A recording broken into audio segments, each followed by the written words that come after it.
Good morning. कैसे हैं आप लोग? आई होप सब कुछ अच्छा होगा। आज के वीडियो में मैं आपसे उन बच्चों के बारे में बात करना चाहती हूँ जिन्होंने इस साल 10th पास किया है। मान के चलिए उनके जीवन में तो सबसे बड़ा संकट होता है इस समय, क्योंकि उन्हें ये समझ में नहीं आता है कि 10th के बाद में हमें कौन सा सब्जेक्ट लेना है। अच्छा देखिए, सब्जेक्ट लेते समय भी कई बातों को ध्यान रखते हैं लोग। मेरा दोस्त ये सब्जेक्ट ले रहा है तो मुझे ये लेना है, फलाने रिश्तेदार ने ये लिया था तो उसने ये किया है तो ये लेना है।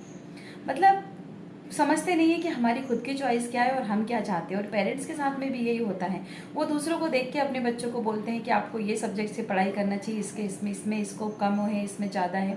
पर मुझे ऐसा लगता है कि एक सब्जेक्ट लेने के लिए और आगे भविष्य में क्या करते हैं, क्या करना है, इसके लिए बहुत सारी चीज़ें मायने रखती है। एक तो पहला ये रखता है कि आपका बच्चे को किस चीज़ में इंटरेस्ट है। जिस चीज़ में उसको इंटरेस्ट है उस चीज़ के बारे में आप उससे बात कीजिए और उसी में उसको आगे बढ़ाइए।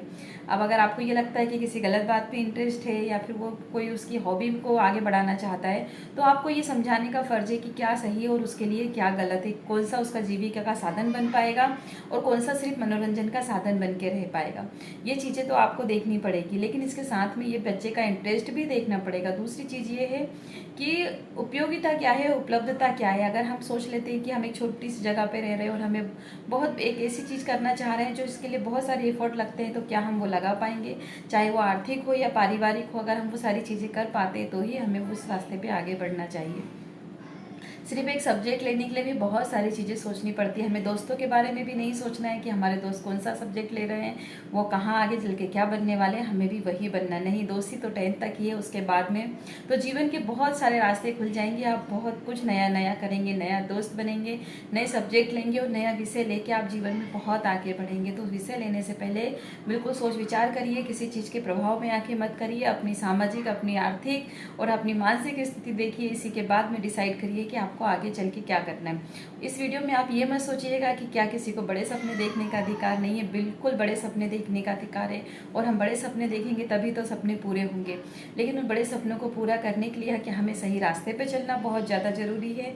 हमारी सही पहचान उतनी होनी चाहिए, हमें सहयोग करने वाले लोग उतना होना चाहिए और सबसे बड़ी बात, हमारी आर्थिक स्थिति भी बहुत अच्छी होना चाहिए।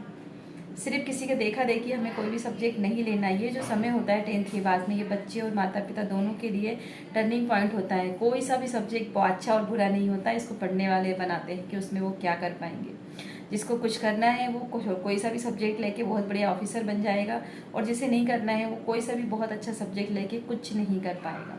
हम अपने आसपास में भी देखते हैं कि जिन्होंने पढ़ाई में बहुत समय व्यतीत कर दिया वो कुछ और करने लगे हैं और बाद में कुछ और हो गए हैं। और कुछ ऐसे भी होते हैं जो शुरू में पर अच्छी पढ़ाई नहीं करते हैं लेकिन आज ऑफिसर बन के अधिकारी बन चुके हैं। तो कोई कुछ भी कर सकता है, सब्जेक्ट बुरा या अच्छा नहीं होता है, लेकिन हमें अपनी सामाजिक, मानसिक, आर्थिक तीनों स्थिति देखना है और तीनों से कनेक्ट करना है कि हमारा मन किस चीज़ के लिए बोल रहा है, हम क्या चीज़ कर पाएंगे और हमारी आर्थिक स्थिति क्या है।